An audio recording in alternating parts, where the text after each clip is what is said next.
जय जगन्नाथ। चलित वर्ष जो छात्र छात्री मैंने जुक्त 2 किंबा जुक्त 3 रे एडमिशन करिसेंती सेमानकर बायोमेट्रिक आपण मानकर अटेंडेंस को नहीं एक बड़ अपडेट आसी कौन से अपडेट रही आपण मानक एठारे जणाउछि। मागणा शिक्षा पई 75% अटेंडेंस बा उपस्थान जरूरी। शिक्षा अनुष्ठान रे दैनिक उपस्थान को कड़ाकड़ी जांच करा जिवो। एथिपई समस्त उच्च शिक्षा अनुष्ठान रे बायोमेट्रिक उपस्थान व्यवहार करा जिबा लागि योजना करूछन्ती सरकार। यह उच्च शिक्षानुष्ठान 75% उपस्थान को बाध्यतामूलक करा सह उपस्थान कमिले छात्र छात्री को सरकारी सुविधार बाद दिज्व। एथिपाई उच्च शिक्षा विभाग एक योजना प्रस्तुति करुछि। चलित वर्षर राज्य में केजी रु पीजी पर्यंत मागणा शिक्षा नीति लागू होइथिबा बेले पिलांको शिक्षा मनस्क करने उच्च शिक्षा विभाग पदक्षेप ग्रहण करिछि। पूर्व छात्र छात्री 75% उपस्थान बाध्यतामूलक करा जायथिले मध्य अनेक विसंगत परिलक्षित होता आपण मानकर। तेणु एवं अध्यापिका बा अध्यापिका पर प्रतिदिन छात्र छात्री माने बायोमेट्रिक बा डिजिटल उपस्थापन दाखल करेंगे।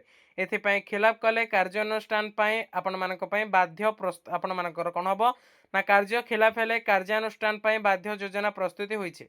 श्रेणी गृह रे 75% उपस्थापना न होइथिबा पिलांको मागणा शिक्षा मिलिबो नाही। नामलेखा फी सांग को आनुषंगिक फी दाखल करने को पड़ो। नामलेखा समय ही 75% उपस्थान सहित मागणा शिक्षा पाइबापी छात्र छात्री मैंने सम्मति पत्र देवे बोली उच्च शिक्षा पक्षर आज विज्ञप्ति प्रकाश होइछे। छात्र छात्री मैंने श्रेणी गृह रे निजर उपस्थिति संपर्क में दैनंदिन बायोमेट्रिक बा डिजिटल उपस्थापन दाखल करेंगे। अन्यथा सेमाने नामलेखा फी दाखल करेंगे बोली निजस्व सम्मति देवाक पड़ो। ओके, तो आपण मानक एठारे पिला माने मु कहि देबाकू चाहिबी चलित वर्ष पई जे केजी रो पीजी पर्यंत आपण मानकर शिक्षा व्यवस्था रे एक विशाल बा बड़ परिवर्तन आपण मानकर अणा जाईछि। समस्त छात्र छात्री मानक मागणा रे शिक्षा दान सरकार जोगाई देबे। एथि पई आपण मानकर 75% अटेंडेंस निहाती रहिबा दरकार। तेणु जदि आपण न देबे आपण मानकर जो सरकारी जो सुविधा रहिछि बा से स्कॉलरशिप हो बा भी जहां भी हो ओके सेथुरो आपण माने बाद पड़िबे। एवं जे माने 75% अटेंडेंस न देबे से माने निजर एडमिशन फी देबे। ता सहित बहुत आपण मानकर जे रिक्वायरमेंट रहबो जे जो फाइन माइन जो सब रही आपण माने से सब को बाध्य हेबे। तेणु आपण माने चलित वर्ष रे जियो माने सब एडमिशन करूछ जुक्त 2 वर्तमान जो फास्ट मेरिट लिस्ट बाहला तो आज जियो छात्र छात्री माने पिला माने जो एडमिशन करियो जाइथिले मु निजे मध्ये सेठाକୁ जाइथिले तो से माने मध्ये निजर पिला मानको एक अंडरटेकिंग देले। तो आपण माने निहाती हाबरे जो लिखिथिले सेतरे आपण माने निहाती हाबरे 75% अटेंडेंस कंप्लीट करिवे कोठी ना कॉलेज रे।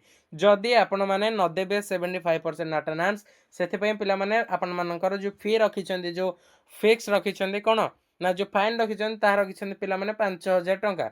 ओके, तो ये 5000 टंका देबे। ता बादे आपण माने जो सरकारी सुविधा रहउचे ना कोन सरकारी सुविधा ना आपण माने पाई जाउछन्ती वर्ष को जो ओके तो थरे के दिथर जो आपण माने जो पाई जाउछन्ती पोस्ट मैट्रिक स्कॉलरशिप हो किबा आपण मानकर विद्याधन स्कॉलरशिप हो गोपबंधु शिक्षा सहायता योजना हो फकीरमोहन भाषावृत्ति हो जहाँ भी सब पकाउछन्ती से सब आपण माने बाद पड़े।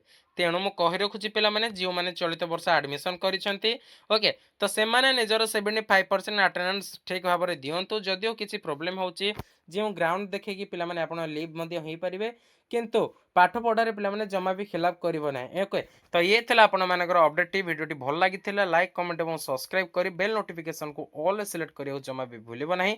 एभली नुआ नुआ अपडेट्स पाइबा चैनल को सब्सक्राइब कर रखि दियंतु। डिस्क्रिप्शन बॉक्स रे टेलीग्राम लिंक अच्छी यथाशीघ्र सेठारे जॉइन हो जातु। Thank you for watching. एतिक रहउची। जय जगन्नाथ।